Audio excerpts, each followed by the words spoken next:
Quando Maria da Silva encontrou um cangaceiro sangrando até a morte em seu quintal em 1924, ela tinha apenas duas escolhas: entregá-lo aos soldados por recompensa ou salvá-lo, mas o homem que ela salvou não era um bandido comum. Ele era um pai desesperado procurando alguém para cuidar de seus 3 filhos órfãos, e juntos eles formariam uma família que desafiaria todas as convenções do sertão. O sol nascia vermelho sobre o sertão pernambucano naquela manhã de setembro de 1924. Maria da Silva, uma viúva de 28 anos, acordou como sempre acordava, com o choro do pequeno José, seu filho mais novo de apenas 2 anos. Ela se levantou do catre duro, ajeitou o vestido surrado que havia remendado tantas vezes que já não lembrava a cor original e foi atender o menino, pensando em como alimentaria seus 4 filhos naquele dia. A casa de taipa, com apenas 3 cômodos pequenos, rangeu sob seus pés descalços. Na cozinha improvisada, o fogão a lenha estava apagado. Não havia lenha suficiente para desperdiçar. O pote de farinha tinha apenas um punhado no fundo. O feijão havia acabado há 3 dias. Seu marido, João, havia morrido há exatamente 1 ano e 2 meses, picado por uma cascavel enquanto limpava o terreno para plantar mandioca. Maria ainda lembrava do desespero de tentar sugar o veneno, de correr léguas carregando o homem nas costas até o curandeiro mais próximo, apenas para vê-lo morrer em seus braços murmurando os nomes dos filhos. Desde então, Maria lutava sozinha para sustentar Antônio, de 10 anos, um menino sério demais para sua idade, que havia assumido o papel de homem da casa. Rosa, de 8, sonhadora e gentil, sempre tentando alegrar a mãe. Pedro, de 5, travesso, mas carinhoso. E o pequeno José, que não conheceria o pai. A seca daquele ano havia sido impiedosa. O solo rachado não aceitava semente alguma. As poucas galinhas que tinham haviam sido vendidas uma a uma. O último porco fora trocado por farinha há 1 mês. Os credores batiam à porta diariamente e o coronel Mendonça já havia sugerido que Maria poderia trabalhar na casa grande para pagar as dívidas. Todos sabiam o que isso significava. Foi quando ela ouviu um gemido vindo do quintal. No início pensou ser algum animal ferido, talvez um cabrito que poderia render alguma carne. Pegou a velha espingarda de João, mais ferrugem que metal, com apenas 2 cartuchos que guardava para emergência extrema, e saiu cautelosa. O sol já começava a esquentar, prometendo mais um dia escaldante. As cigarras cantavam sua melodia monótona. Foi atrás do velho poço meio seco que ela ouviu. Um homem estava caído em uma poça de sangue que já começava a escurecer na terra sedenta. Vestia o inconfundível gibão de couro dos cangaceiros, cartucheiras cruzadas no peito, perneiras de couro protegendo as pernas. Seu chapéu de couro havia rolado para longe, revelando cabelos negros grudados de sangue e suor. O rosto estava pálido como cera, e um ferimento de bala sangrava abundantemente em seu abdômen, outro no ombro. "Socorro!" ele murmurou quando seus olhos encontraram os dela. A voz era fraca, quase inaudível. "Por favor, senhora." Maria manteve a espingarda apontada, o coração acelerado. Sabia que deveria chamar os soldados volantes imediatamente. O tenente Rodrigues pagava 50 mil réis por cangaceiro morto, 100 mil por um vivo. Era dinheiro suficiente para alimentar seus filhos por 3, talvez 4 meses. Poderia pagar algumas dívidas, comprar sementes para quando as chuvas voltassem, mas algo nos olhos do homem a fez hesitar. Não era a crueldade que esperava ver em um cangaceiro. Era desespero, mas não o desespero de quem teme a morte. Era algo diferente, algo que ela reconhecia, o desespero de um pai. "Quem é você?" perguntou, o dedo no gatilho, mas sem pressionar. "Sebastião." Ele tossiu, e sangue escorreu pelo canto da boca. "Sebastião Ferreira. Não sou do bando de Lampião, nem de Corisco. Só estava tentando voltar para casa, para meus filhos." "Cangaceiro tem filho?" A surpresa em sua voz era genuína. 3. Ele respirou com dificuldade, cada palavra um esforço. "Joaquim, 9 anos. Clara, 7. Luizinho, 4. A mãe deles, Lúcia, morreu há 2 meses. Febre tifoide, estão escondidos numa gruta, nas pedras altas. Há 3 dias levei toda a comida que tinha, mas já deve ter acabado." Lágrimas começaram a escorrer dos olhos do homem, misturando-se com o suor e a sujeira em seu rosto. "Se eu morrer, eles morrem também. Não tem ninguém no mundo." Maria sentiu o peito apertar. Conhecia bem o peso de ser tudo que os filhos tinham no mundo. "Mãe?" A voz de Antônio veio da casa. "Quem é? Tá tudo bem? Volta pra dentro." Ela gritou sem tirar os olhos do ferido. "Agora, e não deixa seus irmãos saírem." Ouviu a porta bater. Antônio era um bom menino, obediente, mas curioso também. Não demoraria muito para espiar pela janela. Maria tomou uma decisão que mudaria o curso de todas as suas vidas. Guardou a espingarda e se ajoelhou ao lado de Sebastião, examinando os ferimentos. "Posso ajudar?" disse, "mas com uma condição. Você me conta a verdade, toda ela, eu juro." Com força que não sabia possuir, Maria meio arrastou, meio carregou Sebastião para dentro do casebre. O homem era pesado, musculoso apesar de estar claramente subnutrido.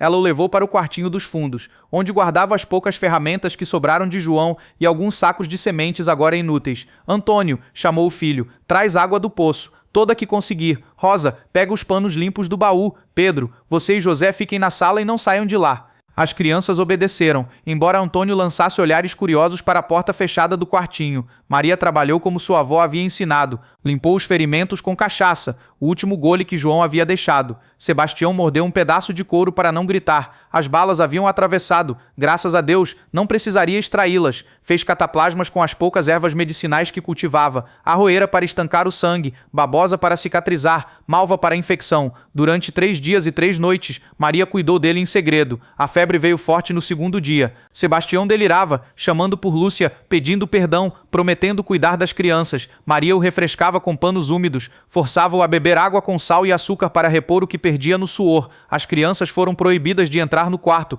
mas Maria sabia que suspeitavam. Antônio especialmente a observava com olhos questionadores. É alguém que precisa de ajuda, foi tudo o que disse, e nós sempre ajudamos quem precisa, quando podemos. No terceiro dia, a febre quebrou. Sebastião acordou lúcido, fraco, mas vivo. Maria levou-lhe um caldo ralo de macaxeira, uma das últimas que tinham. Precisa comer, disse. Recuperar as forças. As crianças, meus filhos, ainda estamos no terceiro dia. Se deixou comida, devem estar vivos, mas precisamos buscá-los logo. Você salvou minha vida. Por quê? Maria ficou em silêncio por um momento, depois sentou-se no caixote que servia de cadeira. Conte sua história, a verdadeira. Depois decido se salvei um homem ou um monstro. Sebastião respirou fundo e começou. Eu não nasci cangaceiro, era tropeiro, levava gado de fazenda em fazenda pelo sertão. Ganhava pouco, mas honestamente. Tinha um pedaço de terra pequeno perto de floresta, herdado do meu pai. Casei com Lúcia quando tinha 18 anos, ela 16. A mulher mais linda que já vi, cabelos negros como a noite, olhos cor de mel, um sorriso que iluminava qualquer escuridão. Construímos uma casinha simples,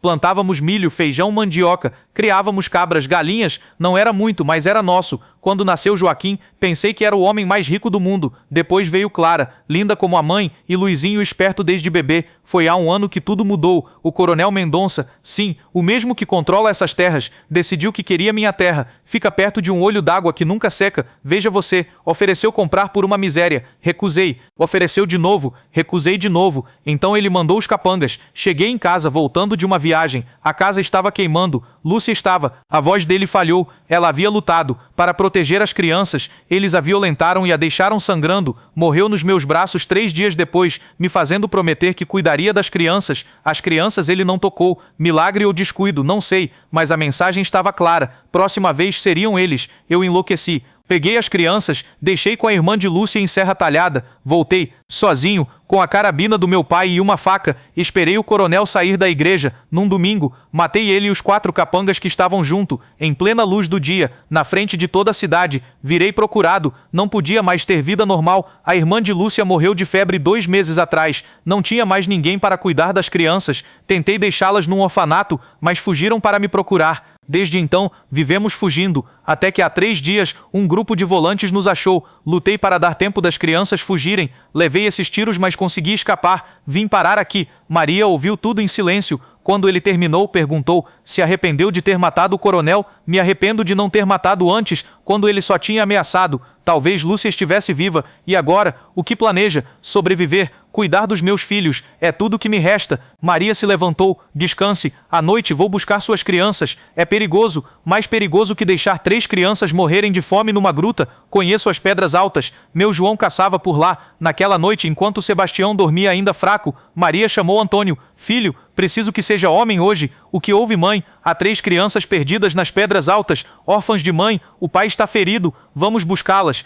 Antônio não questionou. Pegaram uma lamparina, um pouco de água, o último pedaço de rapadura. Caminharam 2 léguas sob a luz da lua minguante. A gruta estava onde Sebastião havia descrito, uma fenda entre 2 pedras enormes, escondida por uma moita de mandacaru. Maria chamou suavemente: crianças, Joaquim, Clara, Luizinho. Um movimento na escuridão. Um menino magro apareceu segurando um facão, os olhos selvagens de medo e determinação. Quem é você? Onde está meu pai? Seu pai me mandou. Está ferido, mas vivo. Vim buscar vocês. Mentira, é armadilha. Joaquim, Maria usou o tom que usava com seus próprios filhos. Seu pai disse que você tem uma cicatriz no queixo de quando caiu da mangueira, que Clara canta para a boneca dormir, que Luizinho tem medo de corujas. O menino baixou o facão, lágrimas escorrendo. Papai tá vivo mesmo? Está, mas precisamos ir, agora. Antônio, sem ser pedido, colocou o menino nas costas. A volta foi lenta, as crianças mal tinham forças. Maria deu-lhes a rapadura, que devoraram. Ao chegarem em casa, o sol já começava a nascer.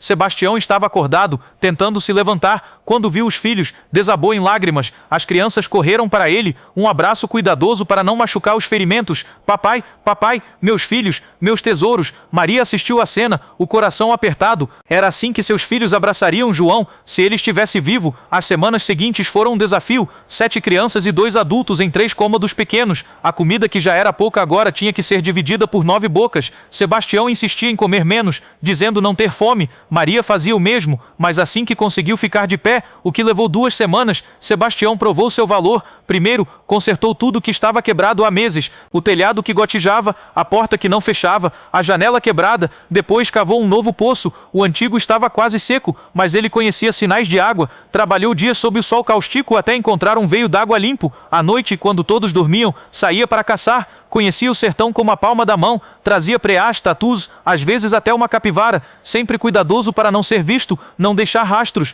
Ensinou Antônio e Joaquim a fazer armadilhas. Rosa e Clara aprenderam a reconhecer plantas comestíveis. Até os pequenos ajudavam, catando lenha, cuidando da pequena horta que Sebastião começou. Você não é um cangaceiro comum, Maria comentou uma noite, enquanto ele ensinava as crianças a ler as estrelas. Meu pai era professor, explicou. Morreu quando eu tinha 15 anos. Me ensinou que conhecimento é a única riqueza que ninguém pode roubar.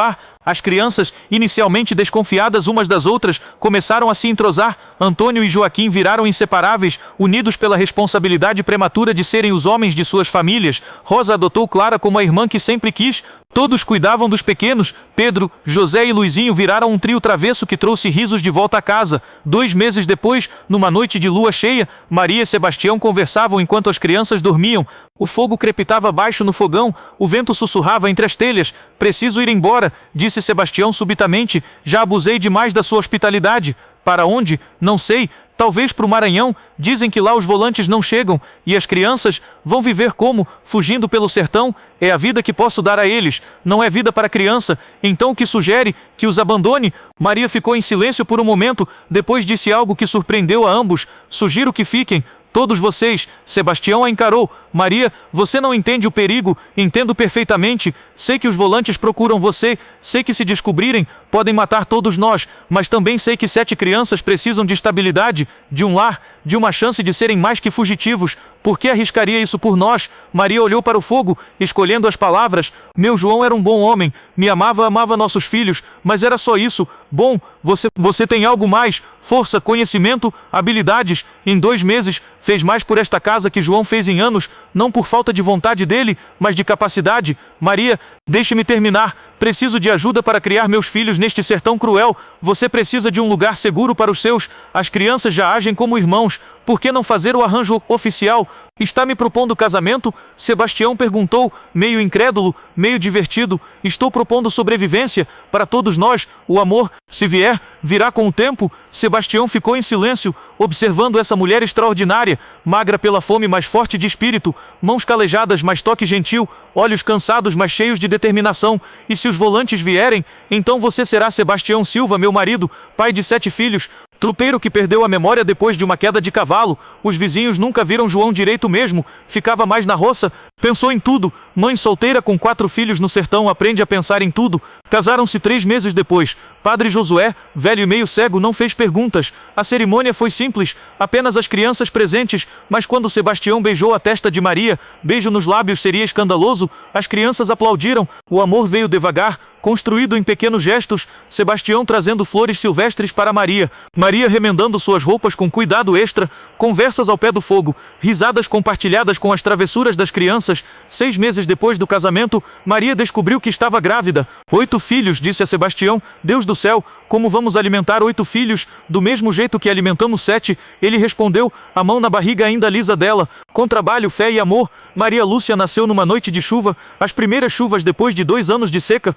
O povo disse que era bênção, que a menina trouxe a água, era linda, com os olhos de Sebastião e o sorriso de Maria. A vida melhorou, a chuva trouxe colheita. Sebastião provou ser excelente agricultor além de caçador. Também começou a trabalhar como tropeiro para fazendas distantes, sempre com outro nome, sempre cuidadoso. Mas o passado, como sempre, tem formas de nos alcançar. Foi numa tarde de março, 2 anos depois do casamento, que eles vieram. Maria estava fazendo sabão no quintal quando ouviu os cavalos. Muitos cavalos. Sebastião gritou. Ele apareceu na porta, viu os cavaleiros se aproximando. 20 homens. Reconheceu o líder, Corisco, braço direito de Lampião. Entre com as crianças, disse a Maria. Tranque a porta, não saia por nada. Sebastião, confia em mim. Maria reuniu as crianças, o coração disparado. Pela janela, viu Sebastião caminhar calmamente até os cavaleiros. Sebastião Ferreira, gritou Corisco, o traidor que abandonou a causa. Corisco, Sebastião respondeu calmamente. Faz tempo, 2 anos você sumido. Lampião quer saber por quê.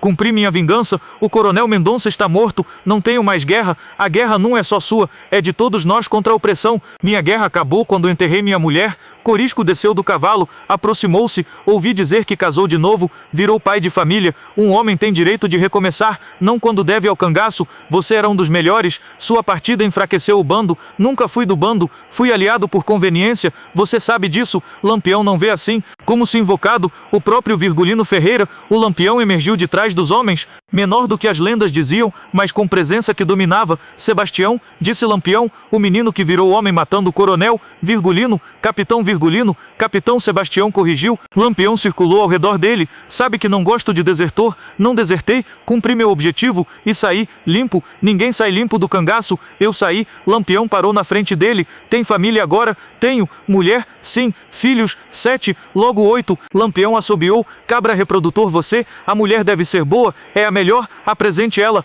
Não. A tensão cresceu, os cangaceiros levaram as mãos às armas. Tá me desafiando? Lampião perguntou suavemente, o tom mais perigoso. Tô protegendo minha família, como você protegeria Maria Bonita? Lampião ficou em silêncio, então surpreendentemente riu. Você tem colhões, Sebastião? Sempre teve, é por isso que gostava de você. Virou-se para os homens. Sabem quem é esse? É o Sebastião Mata-Coronel. Sozinho matou 5 homens armados. Vi ele lutar, vale por 10. Voltou-se para Sebastião. Vou fazer uma proposta. Você me paga tributo, 100.000 réis por ano, e deixo você e sua família em paz. Recusa e deixou a ameaça no ar. 100.000 réis era uma fortuna, mas Sebastião não hesitou. Aceito, inteligente, primeira parcela em 6 meses. Enquanto os cangaceiros se preparavam para partir, Lampião se aproximou de Sebastião. A mulher que te domou deve ser especial. Cuide bem dela e dos meninos. O sertão precisa de homens bons, não só de guerreiros. E partiram, deixando poeira e alívio. Maria saiu da casa, tremendo. O que aconteceu? Compramos nossa paz. Por enquanto, 100.000 réis. Como vamos conseguir? Trabalhando, todos nós. E trabalharam. Sebastião dobrou as viagens como tropeiro. Maria começou a fazer doces para vender na feira. As crianças mais velhas ajudavam em tudo. Antônio e Joaquim começaram a trabalhar nas fazendas vizinhas. Rosa e Clara vendiam os doces de Maria. 6 meses depois, tinham o dinheiro. Lampião mandou buscar pessoalmente, cumprindo o acordo. Os anos passaram. João Sebastião nasceu, forte como o pai. Depois Ana Rosa, doce como a mãe. 10 filhos total, criados com amor, disciplina e educação. Sebastião ensinou todos a ler e escrever. Conhecimento é poder, repetia. Com ele vocês podem ser mais que seus pais. Em 1938, a notícia chegou. Lampião estava morto numa emboscada em Sergipe, junto com Maria Bonita e 9 cangaceiros. Sebastião recebeu a notícia em silêncio. Naquela noite, ficou muito tempo olhando as estrelas. Está triste? Maria perguntou, aliviado e triste. Ele era um homem cruel, mas também um homem. Tinha suas razões. Agora estamos livres. Agora estamos livres. 20 anos depois daquela manhã fatídica em que Maria encontrou um cangaceiro ferido, a vida havia mudado completamente. A casa de taipa virou casa de alvenaria. 3 cômodos viraram 8. O poço nunca secava. A horta alimentava a família e ainda sobrava para vender. Antônio formou-se professor, como o avô de Sebastião. Joaquim virou médico, determinado a salvar vidas como Maria salvou seu pai. Pedro e Luizinho montaram um comércio próspero em Recife. José tornou-se padre. Maria Lúcia casou com um promotor de justiça. João Sebastião assumiu as terras, tornando-se o melhor agricultor da região. Ana Rosa virou escritora. sonhadora, contando as histórias do sertão, numa tarde de domingo, todos reunidos para o almoço mensal, tradição que Maria insistia em manter. Os netos correram ao redor da mesa. Vovó, conta a história, pediu uma netinha. Que história? De como salvou o vovô? Maria olhou para Sebastião, agora com cabelos brancos e rugas de tanto sorrir. Ele pegou sua mão, beijou-a. Era setembro de 1924. Maria começou: eu era uma viúva desesperada com 4 filhos famintos. Então encontrei um homem sangrando no meu quintal. Família, ganhei 10 filhos maravilhosos, 23 netos lindos. Ganhei um companheiro que me apoiou em tudo. Ganhei uma vida que nunca sonhei ser possível. Sebastião apertou sua mão e eu ganhei redenção. Sua avó me deu mais que a vida, me deu razão para viver direito, me mostrou que um homem pode mudar, pode ser mais que seu passado. Mas vovô matou gente, disse o neto mais velho, que conhecia a história completa. Matei, Sebastião admitiu, e carrego esse peso, mas sua avó me ensinou que o peso do passado não precisa esmagar nosso futuro, que podemos escolher ser melhores, que amor e família podem curar até as feridas mais profundas. Então o amor venceu? Perguntou a netinha sonhadora. Maria e Sebastião se olharam, décadas de memórias passando entre eles. O amor sempre vence, Maria disse. Às vezes demora, às vezes dói, às vezes de sacrifícios que parecem impossíveis, mas no fim o amor sempre vence. Enquanto o sol se punha sobre o sertão, pintando o céu de ouro e vermelho, a família que nasceu de um ato de misericórdia continuava crescendo. Prova viva de que às vezes salvar um estranho pode salvar a nós mesmos, que o amor não escolhe momento perfeito para nascer, e que no sertão mais seco e cruel, com fé, trabalho e amor, até os milagres podem florescer. Na parede da sala, uma foto antiga mostrava Maria e Sebastião no dia do casamento simples, cercados por 7 crianças. Embaixo Maria havia escrito: a viúva que tinha tudo a perder e o cangaceiro que tinha tudo a ganhar. Juntos, construíram o que nenhum dos dois poderia sozinho: uma família, um lar, um legado de amor. E assim, a história de Maria e Sebastião tornou-se lenda no sertão. Contada e recontada, lembrando a todos que o amor verdadeiro não é o que encontramos pronto, mas o que construímos dia após dia, escolha após escolha, até que se torna mais forte que qualquer seca, qualquer violência, qualquer adversidade. No sertão onde a morte é fácil e a vida é luta, eles provaram que o maior ato de rebeldia é escolher amar, perdoar e recomeçar.